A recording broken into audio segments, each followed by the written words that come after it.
Welcome back to A to Z Equities, where we cover all US listed stocks from A to Z. Today we're discussing American Battery Technology Company, ticker ABAT. We'll be ranking this company in 5 different metrics, starting with industry, moving on to price, growth, financial position, and management, ranking the company from 1 to 5 stars in each category. And at the conclusion of the video, as always, we will give this company a blended score from 1 to 5 stars based on its average ratings in those 5 categories. So without further ado, let's get into it, starting with industry. What does this company do? We see here on American Battery Technology Company's investor relations page, they provide a description of what the business does. We are a leader in developing domestic primary and secondary sources of critical lithium ion battery metals used in EVs, stationary storage systems, and consumer electronics. ABTC's focus on research and development has advanced a disruptive extraction technology of battery metals that can be deployed across the battery recycling and primary lithium extraction industries. So it looks like this company is involved in the recycling of batteries, extracting the materials out of used batteries, as well as primary lithium extraction. So the extraction of lithium from lithium mines as well. Demand for lithium has spiked in recent years, largely due to the electric vehicle industry necessitating a lot of lithium to power its batteries.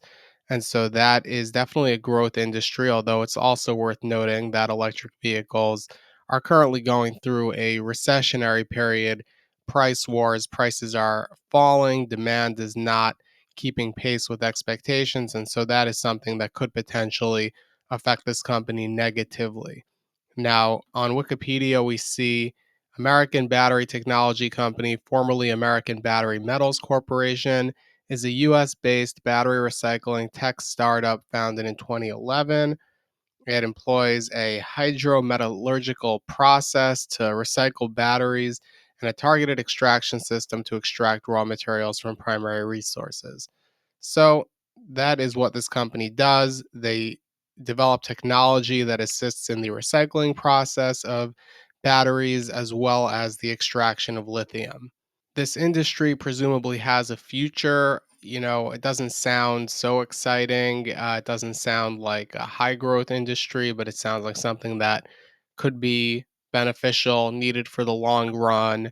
As mentioned, EVs kind of go both ways. The demand for all this lithium, which is elevating the economies of countries like Indonesia, which is a primary supplier of lithium to the rest of the world and has actually placed export restrictions on its lithium in order to require manufacturing of electric vehicle batteries and other such materials inside the country. So, lithium is definitely a very hot button commodity these days. But at the same time, as mentioned, the electric vehicle industry is not a great industry to be in right now. So, that cuts both ways.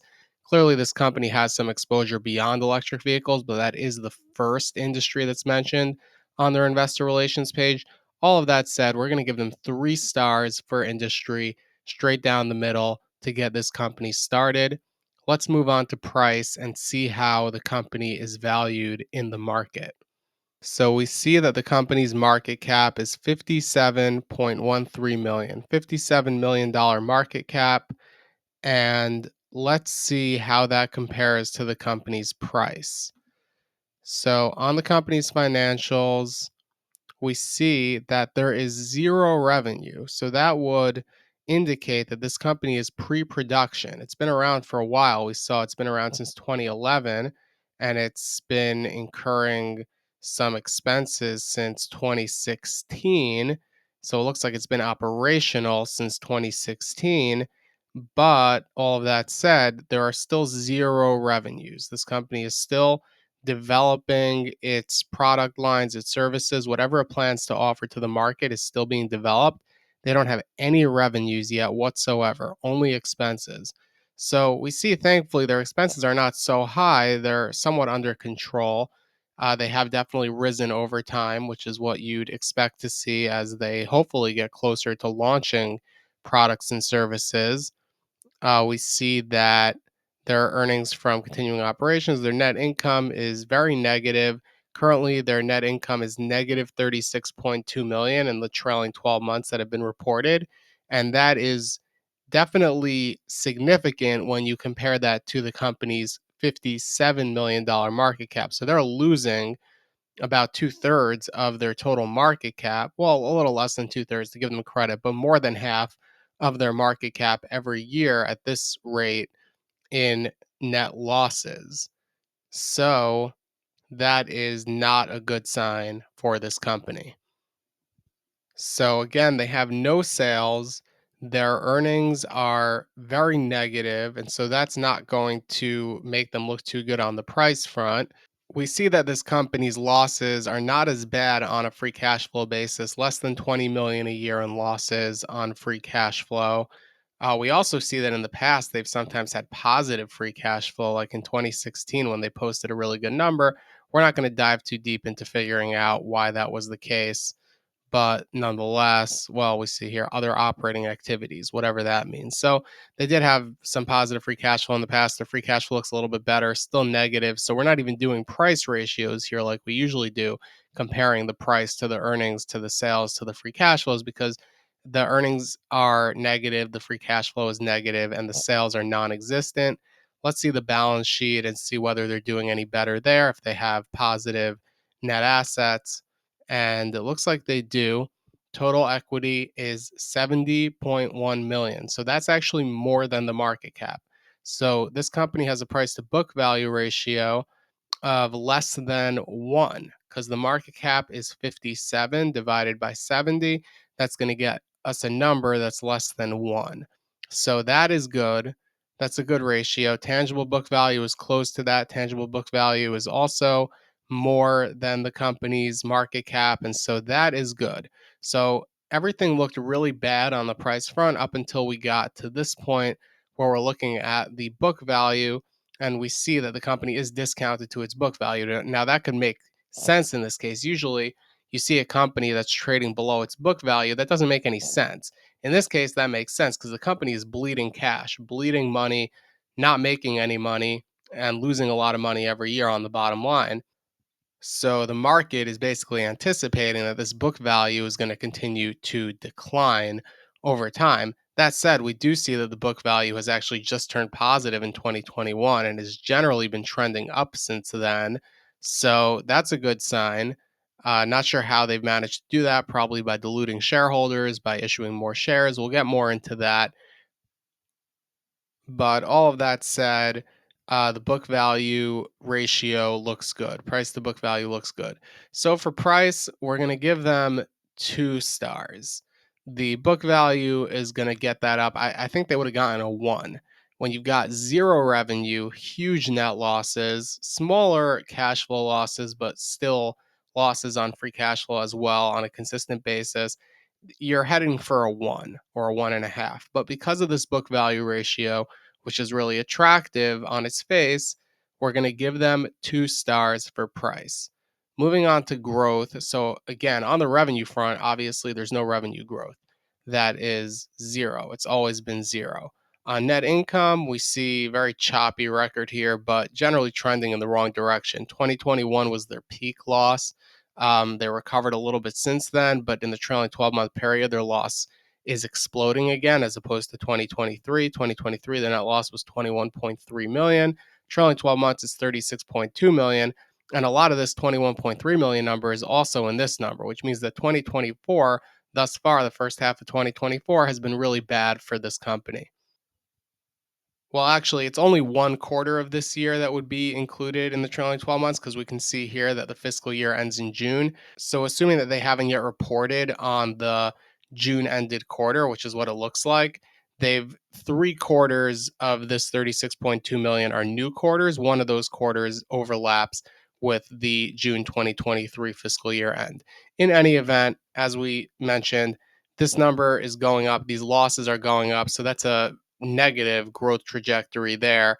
And let's see about free cash flows and the direction that they've been on. We know they're negative, but have they been getting closer to profitability?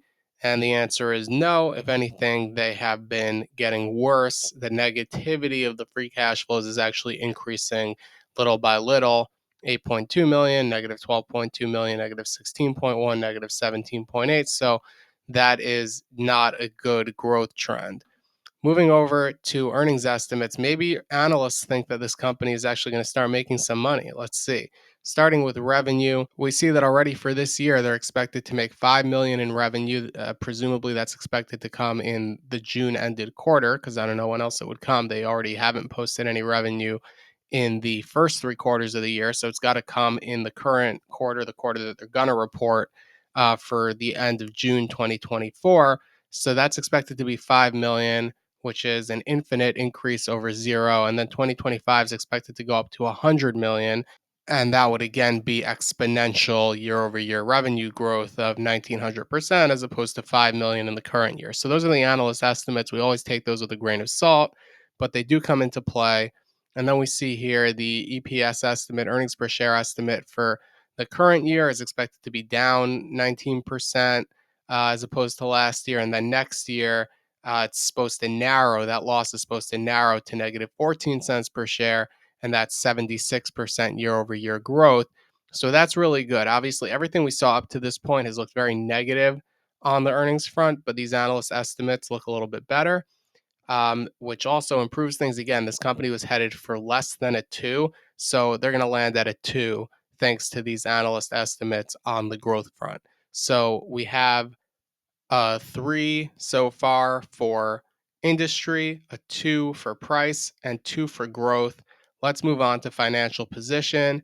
And I suspect they'll probably get a good score here for financial position because we saw they have a lot of net assets on their balance sheet. Let's go through the different things that we look at. We see here current assets that the company has are $10.3 million. Current liabilities are 17 million. So this ratio of current assets to current liabilities is way under one. Again, we have 10 million in current assets, 17 million in current liabilities. That's not good. That means that assets that the company has, such as cash, which as well as other assets like receivables that are due within the next 12 months that the company is going to be accruing, those are way less than the money that the company is going to have to send out the door within the next 12 months. And that would indicate they probably have to increase their share count, take out debt, something along those lines. Now, this company doesn't have any debt. So presumably, and again, we'll get into this more on the management front when we rate the management team. But right now, what we're seeing is this company doesn't have any debt. So presumably, they are issuing a lot of shares. Again, presumably, and we'll see that for sure in the next category when we get to management. But presumably, this company is issuing a lot of new shares to fund its business because it doesn't have any debt. But that's a good sign. The fact that it doesn't have any debt is positive. So that's a good point in this company's financial position direction. And we can't compare the earnings to the debt because the earnings are negative and the debt is non existent. But the fact that the debt is non existent is a very good sign. We see they do have, again, very solid book value. So that is good. But the current ratio, not looking good. The fact that they have no debt, definitely looking good, and they have a little bit of interest expense. I don't know why they have interest expense if they have no debt. I guess it's on other liabilities. In any event, this interest expense, I would say, is decently significant. It's not a huge chunk of the company's total net loss, but nonetheless, $3.3 million of interest on a company that's only worth 57 million is decently significant. So overall, for financial position, we're going to give them a pretty decent score of 3 stars for financial position, some metrics weighing in the positive, some weighing in the negative. So, American Battery Technology Company gets 3 stars for financial position. And then the last category that we look at is management, starting with the earning surprise history. How has this company fared versus analyst estimates? And as we've discussed before, this can indicate kind of how the company is doing versus what analysts expect and how well the company's management team is managing expectations for the analyst and investor community. We see in the last 2 years, EPS beat 3 times, missed 0 times. I don't know what happened to the other numbers here. We also see revenue missed once, which I guess would mean that there was revenue expected in some quarter, which didn't happen because we know that they did not actually make any revenue in their entire history. But this looks pretty decent. The earnings beat three times, revenue missed one time. And so basically a 3-to-1 ratio of beats to misses. That's good. Let's see about insider transactions. We see on Yahoo Finance there are zero purchases or sales in the last 6 months. That's a good sign because usually, as we've discussed, we expect to see more sales than purchases of insider shares by company insiders for publicly traded companies. The fact that there are zero purchases to zero sales is something that weighs in favor of the company. So, lastly, let's see about this company's share repurchases. Well, obviously, there won't be share repurchases, but let's see about stock based compensation. First of all, we see this company is paying out a huge number of shares to its management team. And this number has gone down since 2021 in terms of the dollar amount. And that's probably because the stock price has fallen, I would guess. So it's fallen in half the amount of stock based compensation. But compared to the company's market cap, again, we're talking about a $57 million market cap company. So giving away 15.5 million is giving away over a quarter of the company to the management team in a single year. And that maybe that's better than paying them cash because again, this company doesn't really have the cash flow to support paying its management team, but the fact that they're diluting shareholders so much by issuing these shares to management is definitely not something that weighs in their favor on the management front. It's something that probably helps out their balance sheet and their income statement immensely, but it's something that really hurts their management score. And then lastly, we also see they're issuing a lot of stock, even aside from what they're paying to management. So let's go over to the income statement and see what the company's share count has looked like over time. And this is where kind of the moment of truth where we suspected that this company is issuing a lot of shares in order to sustain its operations without resorting to debt. And we see that that is the case. The share count has ballooned, absolutely exploded. 2015 there were only 2.7 million shares. Now there are 48.2. That's like a 20-fold increase. Not quite 20-fold to be fair, but that's just a huge, absolutely mind-boggling increase in shares. Just blowing up over the years. 2019, 7.5 million shares, and now we're at 48.2. That's over a six-fold increase, between a six and seven-fold increase in 5 years in the number of shares. We do see that pace is slowing a little bit, the pace of expansion, but even so, these numbers just look really ugly in terms of the extent to which shareholders are getting diluted by the issuance of new shares, both to management and to the market, in order to sustain the operations of the company. So this number is so ugly, as well as the share-based compensation is so ugly, that I think it outweighs what we were looking at prior in terms of the fact that the earnings surprise numbers were decent, as well as the insider transactions were decent. I mean, these numbers on the share count are just ugly, ugly, ugly. This management team is going to get 1.5 stars. And I feel they need to clarify that I don't know anything about this management team. I don't know their names. I don't know what they do. I don't know their resumes. It could be they're really good managers, and it could be that everything that they're doing in terms of blowing up the share count makes tons of sense. But when I see this kind of increase in shares, and again, we're just rating this objectively, kind of if we were looking at any company's financials, any company's share based compensation, any company's share count numbers over time, if we were looking at these numbers, we would say, wow, that's ugly. And I'm not saying there isn't a good reason for it. And again, I think on the other hand, the financial position score, which was a 3, was helped out by the fact that they've been issuing all these shares, and that's helped them to keep their company afloat and not have to take out debt, which is very important for a company that's losing so much money. But all of that said, and this is not an indictment of the management team. Again, I couldn't tell you who they are, so I'm certainly not qualified to tell you that they're doing a bad job. But on these kind of objective metrics that we look at and the way that we compare this company to any other company that exists, I'm not able to give this management team more than 1.5 stars based on these figures that we look at. Now, for the fun part where we tally up all of the individual scores in these 5 metrics that we've rated the company on, and we provide the final blended score based on the average of those 5 ratings. So, on industry, American Battery Technology Company got 3 out of 5 stars. On price, 2 out of 5 stars. On growth, also 2 stars. Financial position, 3 stars. Management, 1.5 stars. That yields an average blended score of 2.3 stars. Pretty ugly score, largely on the back of the management score, which was largely based on the share count and the share based compensation, as well as low scores for price and growth. The score was helped out a little bit by the industry and financial position scores, which were at average, but no above average ratings in any category for this company. Overall, pretty ugly score, 2.3 for American Battery Technology Company. This video is not financial advice. No buy or sell recommendation is being made here. If you enjoyed the video, please like and subscribe, and hoping to see you back on another A to Z equities video in the near future.